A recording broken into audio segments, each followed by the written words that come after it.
Hey guys. That is weird. It's saying I have low internet, which I should not. So, fingers crossed that this goes good.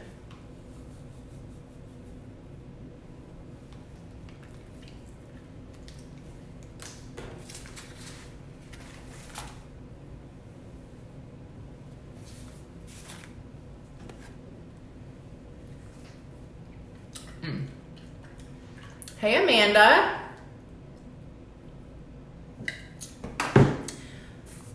Hi. Okay, we're going to get right on started with this. I do not want this to be a very long video. My kid is sleeping. My husband is sleeping. Like, it's so nice. It's nice and quiet in my house. So, do me a favor. If you're hopping on here and you are a homeschool mom, drop me a 1. If you're not a homeschool mom, drop me a 2. I don't care, regardless. Like, I love everyone giving feedback on my videos, but I do like to know who's watching. Hey, Tracy. Hi, Sky. Okay, so I want to get into exactly what the title says.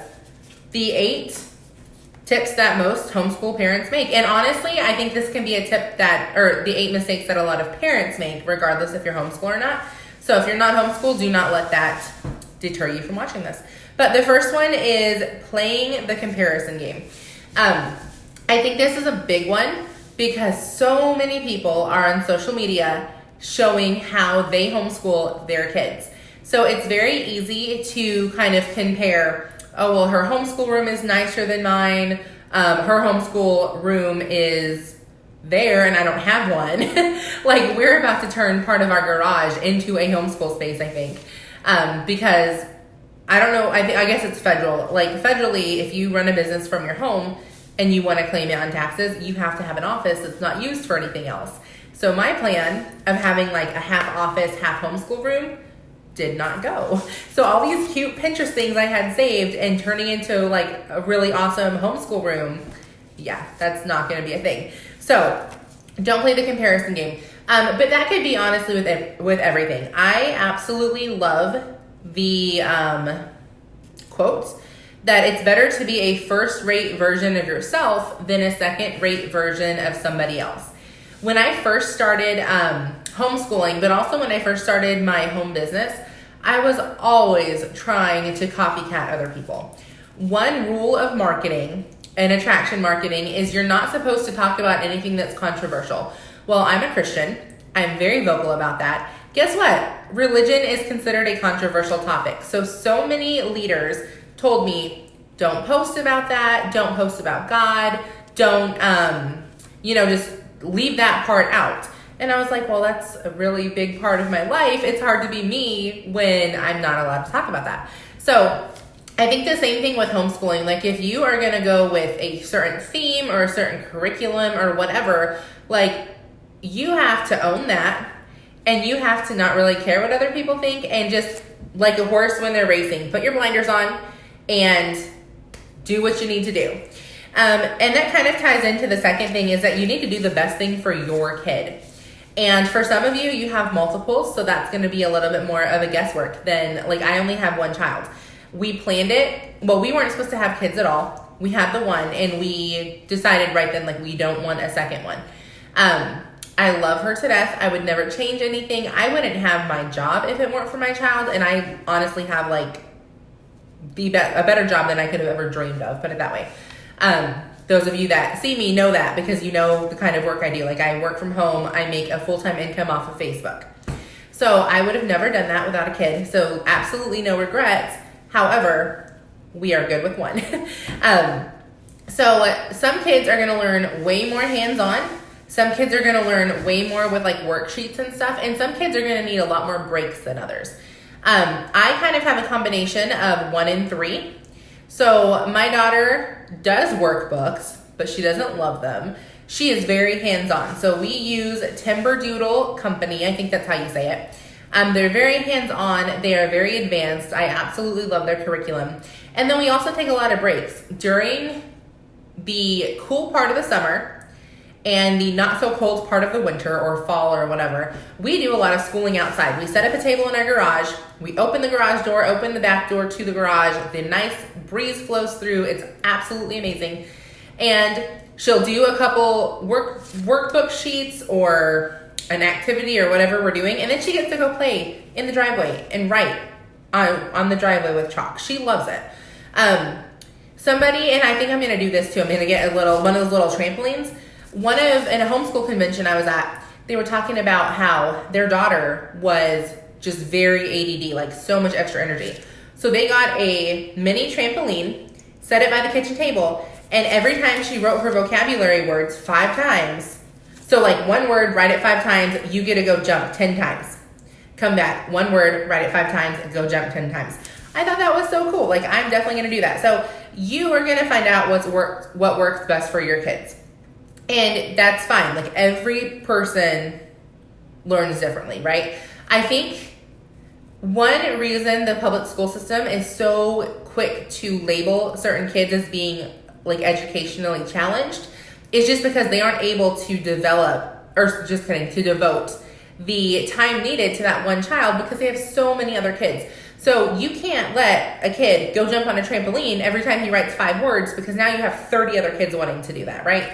So definitely for certain kids, even more so than others, I think homeschooling is such a huge blessing.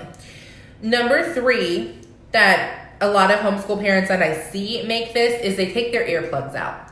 What that means is as soon as you tell people you're homeschooling, it doesn't matter what curriculum, it doesn't matter if you work or don't work, you're going to get a bunch of people that criticize you because they don't understand it, or they saw a homeschool family that did it wrong and their kids were, real behind in life, because that is a thing too. Just because you homeschool doesn't mean you're ahead.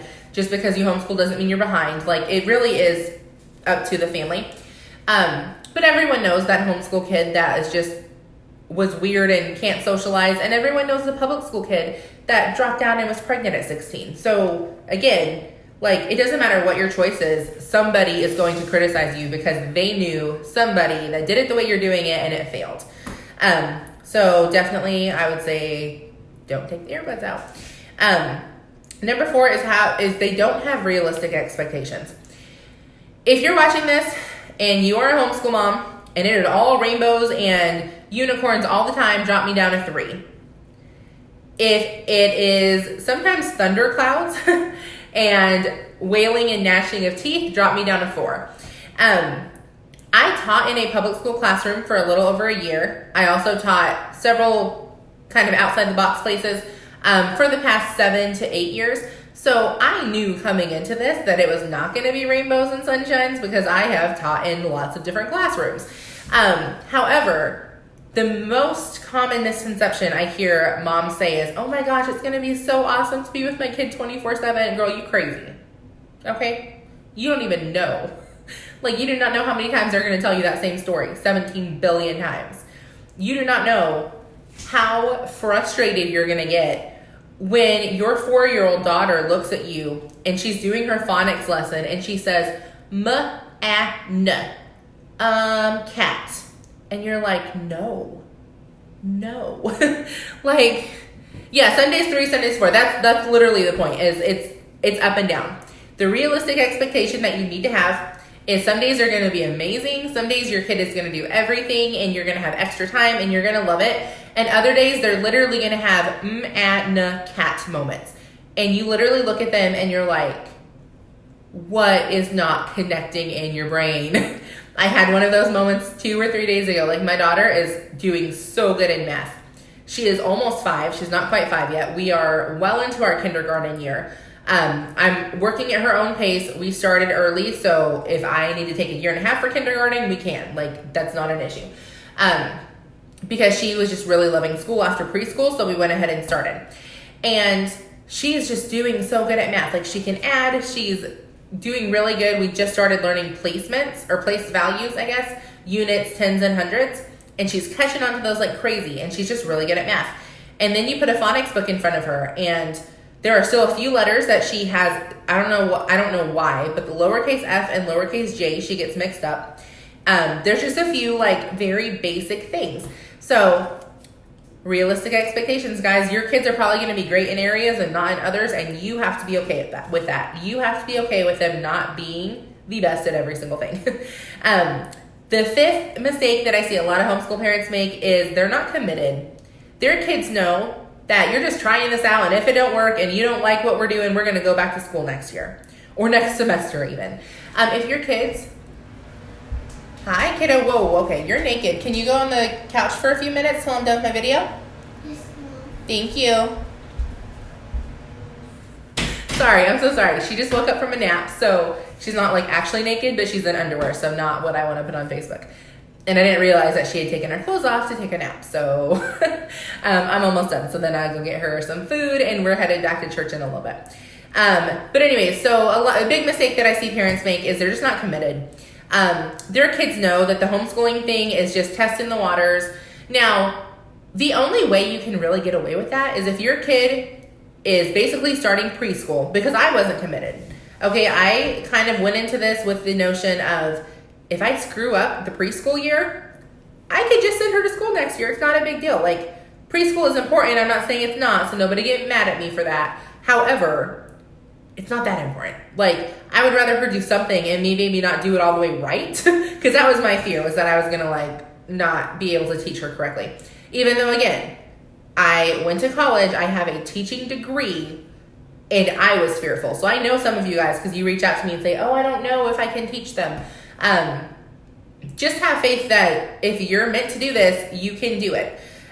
Which that is a whole other topic that I'll get in a second. But so be committed. You've got to be committed. Either you are going to homeschool or you're not going to homeschool. But don't let your kids bounce back and forth from school to school to school to school because you can't make up your mind.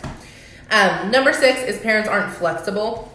I see this a lot with lesson planning. I'm in a lot of different planner groups. I'm a green. I'm very like attention to detail oriented. Guys, if you are a homeschool mom and you actually lesson plan, drop me down to 5. I want to see where my planners are. I lesson plan every single week.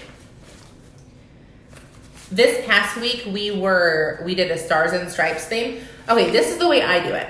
Because, again, you have to be flexible or it will not work for you. So the way that I do it is, or actually I shouldn't say that. It'll work for you. You'll drive yourself and your kid nuts. That's good. Planning, like, you have to have a plan. What I do is I write down a 5-day schedule.